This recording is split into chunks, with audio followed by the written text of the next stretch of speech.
Against the सन। इस movie में ये दिखाया जाता है कि अगर इंसान के अंदर कुछ कर दिखाने का जज्बा हो तो वो दुनिया के मुश्किल से मुश्किल हालात से भी मायूस नहीं होता। ये कहानी 3 लोगों की है कि कैसे वो 40 दिन तक समुंदर के अंदर बगैर कुछ खाए पिए जिंदा रहते हैं। अगर आपने ये मूवी पहले कभी नहीं देखी तो आज मैं इस मूवी को एक्सप्लेन कर रही हूँ, आप इसको जरूर देखें। ये मूवी एक सच्चे वाक़े पर बनाई गई है। ये मूवी जिंदगी और मौत के दरमियान लड़ाई की है। 1942 से ये कहानी शुरू होती है जब जापान ने अमेरिका पर हमला किया था। इस हमले के बाद अमेरिका भी वर्ल्ड वॉर 2 में शामिल हो जाता है। अब अमेरिका किसी भी तरह जापान से बदला लेना चाहता है।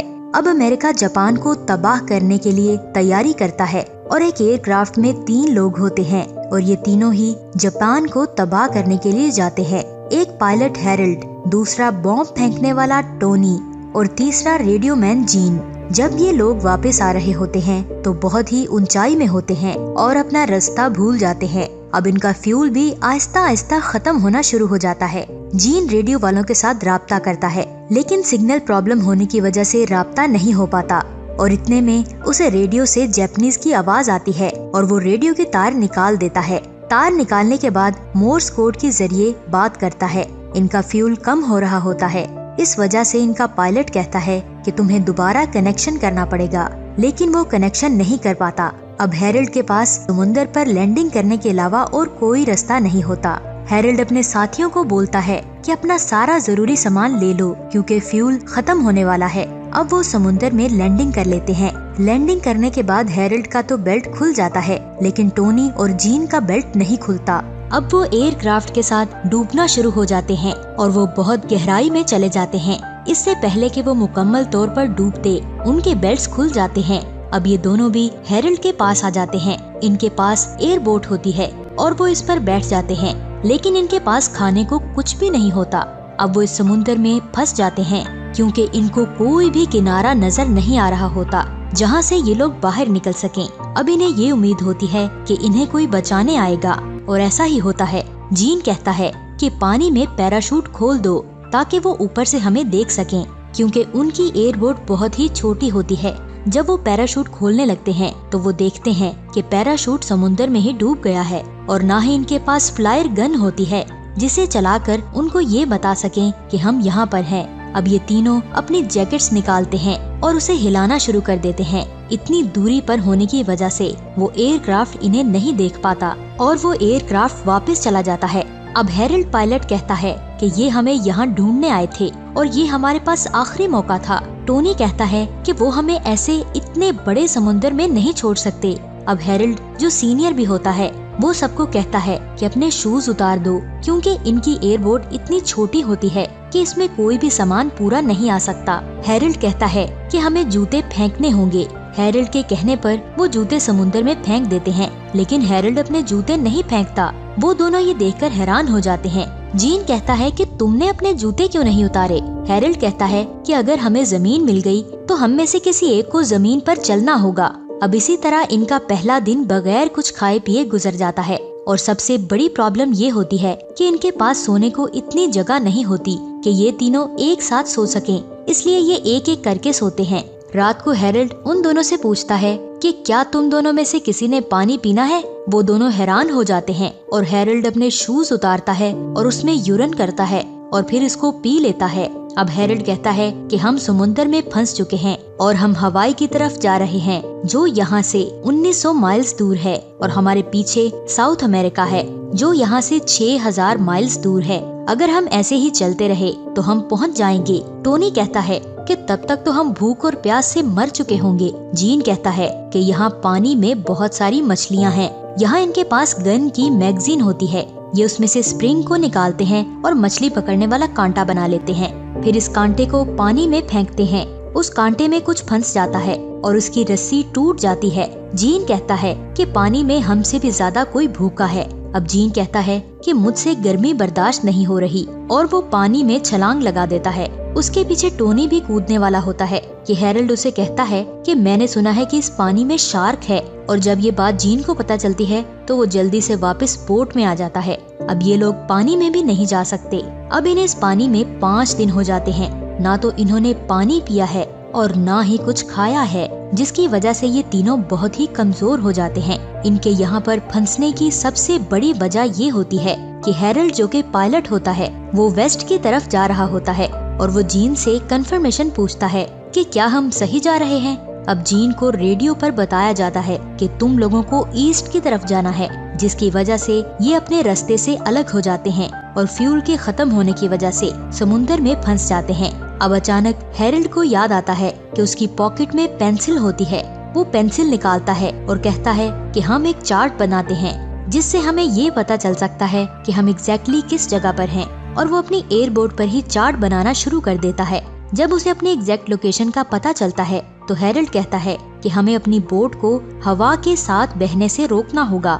इनके पास जैकेट्स के साथ कुछ और भी सामान होता है। ये उससे भारी चीज बनाते हैं जिससे इनकी बोट एक जगह पर स्टेबल हो जाएगी और जब ये उसे पानी से निकालेंगे तब इनकी बोट उसी तरफ जाएगी जिस तरफ हवा जाएगी। अब ऐसा करने से ये उस तरफ जा सकते हैं जिस तरफ ये जाना चाहते हैं। अब इसके बाद ये प्रे करते हैं। जीन कहता है कि हमने जिंदगी में कोई काम अच्छा नहीं किया, लेकिन हमें बचा लिया जाए।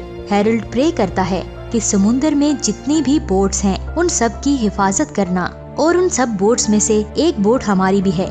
अब टोनी कहता है कि मेरे दोस्तों ने बिल्कुल सही कहा, लेकिन हमें यहाँ पर सबसे ज्यादा बारिश की जरूरत है, लेकिन फिर भी बारिश नहीं होती और टोनी डिसअपॉइंट हो जाता है। अब रात को जब ये सारे सो रहे होते हैं तो बारिश होना शुरू हो जाती है और कई दिनों के बाद इनको आज पानी पीने को मिलता है, जिसे पीकर इन्हें बहुत ही सुकून मिलता है क्योंकि इनकी पूरी बॉडी डिहाइड्रेट हो चुकी होती है। अब नेक्स्ट डे ये दिखाया जाता है कि जीन बहुत दिनों से मछली पकड़ने की कोशिश कर रहा होता है, लेकिन वो एक भी मछली नहीं पकड़ पाता। हैरल्ड कहता है कि मैंने तुमसे ज्यादा पेशेंस रखने वाला इंसान आज तक नहीं देखा, क्योंकि तुम कोशिश बहुत कर रहे हो लेकिन अभी तक तुम मछली नहीं पकड़ पाए। अब जीन खुद भी फ्रस्ट्रेशन का शिकार हो जाता है और अपनी पॉकेट से चाकू निकालता है। हैरल्ड उसे कहता है कि मैंने तुम्हें कितनी बार कहा है कि तुम इस चाकू को अपनी पॉकेट में रखना, क्योंकि हमारे पास एक ही ऐसी चीज है जो इस क्राफ्ट में सुराख कर सकती है। लेकिन जीन उसकी बात नहीं सुनता और जैसे ही वो मछली को देखता है तो वो उसे चाकू मार देता है। उसे लगता है कि उसने चाकू बोट पर मारा है और जीन कहता है कि मुझसे गलती हो गई है। अब हैरल्ड कहता है कि चाकू मत निकालना, क्योंकि चाकू निकालते ही पानी क्राफ्ट में चला जाएगा और इस तरह हम डूब जाएंगे। लेकिन जीन को महसूस होता है कि चाकू शार्क के बच्चे को लगा है और वो उसे ऊपर उठा लेता है। अब ये तीनों मिलकर उस शार्क को मार देते हैं और उसके पेट में से बहुत सारी मछलियाँ निकलती हैं और इस तरह इनको पूरे एक हफ्ते के बाद खाने को कुछ मिलता है। अब हैरल्ड कहता है कि मैंने घर जाना है वरना मेरी वाइफ नाराज हो जाएगी। अब हैरल्ड इन दोनों से पूछता है कि क्या तुम्हारी शादी हुई है, क्योंकि ये तीनों एक दूसरे को पर्सनली नहीं जानते। अब टोनी कहता है शादी तो मेरी नहीं हुई, लेकिन मेरी गर्लफ्रेंड जरूर है। जीन कहता है ना तो मेरी शादी हुई है और ना ही मेरी कोई गर्लफ्रेंड है। अब टोनी जीन को कहता है कि जब तुम वापस जाओगे तो मेरी बहन के साथ डेट कर लेना, क्योंकि मेरी बहन बहुत ही खूबसूरत है। बातें करते हुए ये अचानक देखते हैं कि शार्क ने इनकी बोट को चारों तरफ से घेर लिया है, लेकिन वो इनकी बोट को कुछ भी नहीं करती और वापस चली जाती है। वक्त गुजरते गुजरते रात हो जाती है और रात को जीन पानी में हाथ डालता है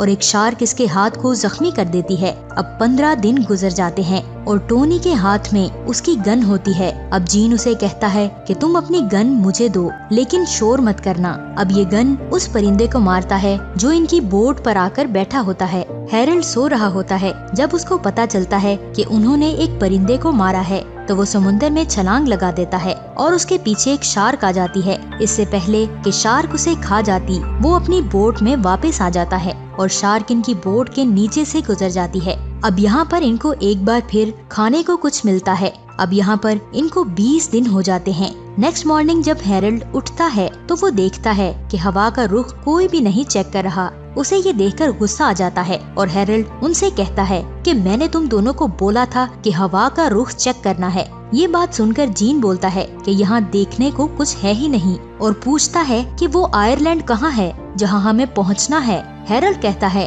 कि मेरे दिमाग में एक रफ पिक्चर है। वो दोनों ये सुनकर हैरान हो जाते हैं कि हैरल्ड को अभी भी नहीं पता कि हम कहाँ पर हैं। अब जीन उसे कहता है कि तुम्हारी वजह से हमें समुद्र में लैंडिंग करनी पड़ी, क्योंकि तुम्हें पता ही नहीं था कि हम हैं कहाँ पर।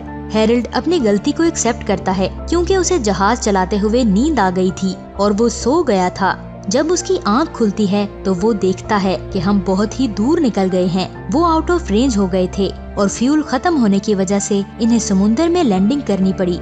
अब यहाँ पर सारी गलती हैरल्ड की होती है। अब हैरल्ड बहुत ही पछताता है और रोते हुए उन दोनों से माफी मांगता है। जीन उस मैप को देखता है जो हैरल्ड ने बनाया होता है और कहता है कि यही अब हमें घर तक पहुँचाएगा। अब हैरल्ड को एक आइडिया आता है। उसके पास जो शूज होते हैं वो उनको जीन के चाकू से काट कर चप्पू बना लेता है, ताकि ये वहाँ तक जा सके जहाँ ये जाना चाहते हैं। अब टोनी कहता है कि जो भी पहले आयरलैंड देखेगा उसे बाकी के 2 लोग डिनर करवाएंगे, लेकिन इनकी मंजिल इतनी आसान नहीं होती। अब आज इन्हें समुद्र में पूरे 30 दिन हो गए हैं। अब इनकी सारी एनर्जी खत्म हो चुकी होती है, लेकिन इसी रात बारिश हो जाती है और इन्हें एक बार फिर पानी पीने को मिल जाता है। अब उस बारिश के साथ बहुत बड़ा तूफान भी आता है। अब इनकी बोट उलट जाती है और ये बोट के साथ लटक जाते हैं और आहिस्ता आहिस्ता करके बोट में आ जाते हैं। अब नेक्स्ट मॉर्निंग ये दिखाया जाता है कि ये तीनों बहुत ही थक चुके हैं। अब ये तीनों मान लेते हैं कि हम बच नहीं सकते। अब हैरल्ड को अपनी वाइफ की याद आ रही होती है और जीन को टोनी की बहन समुद्र में बैठी दिखाई देती है और वो कहता है कि मुझे तुम्हारी बहन से प्यार हो गया है। अब हैरल्ड बहुत ही दुखी होता है और कहता है कि मुझे नहीं पता था कि इसका एंड इतना बुरा होगा। अब टोनी कहता है कि हम बहुत दूर तक आ चुके हैं, अब हम हार नहीं मानेंगे और वो अपने हाथ से बोट को आगे ढकेलना शुरू कर देता है। अब 34 दिन के बाद इनकी सारी एनर्जी खत्म हो जाती है। अब यहाँ पर टोनी इनको बताता है कि मैंने ख्वाब में एक बहुत बड़ा खेत देखा है। हैरल्ड कहता है कि मैं 2 बार ये ख्वाब देख चुका हूँ और फिर वो समुद्री पानी पीना शुरू कर देता है। अब जीन यहाँ पर कहता है कि मुझे सामने कुछ नजर आ रहा है। जब ये तीनों खड़े होकर देखते हैं तो सामने एक आयरलैंड होता है। अब ये बहुत ही खुश हो जाते हैं। अब ये तीनों अपने हाथों से बोट को जोर से धकेलना शुरू कर देते हैं और कुछ ही देर में ये तीनों समुद्र के किनारे पर पहुंच जाते हैं। 20 फरवरी 1942 को ये तीनों इस मुश्किल सफर से निकलते हैं और ये तीनों इसीलिए बच जाते हैं क्योंकि ये इस मुश्किल सफर में भी उम्मीद को नहीं छोड़ते।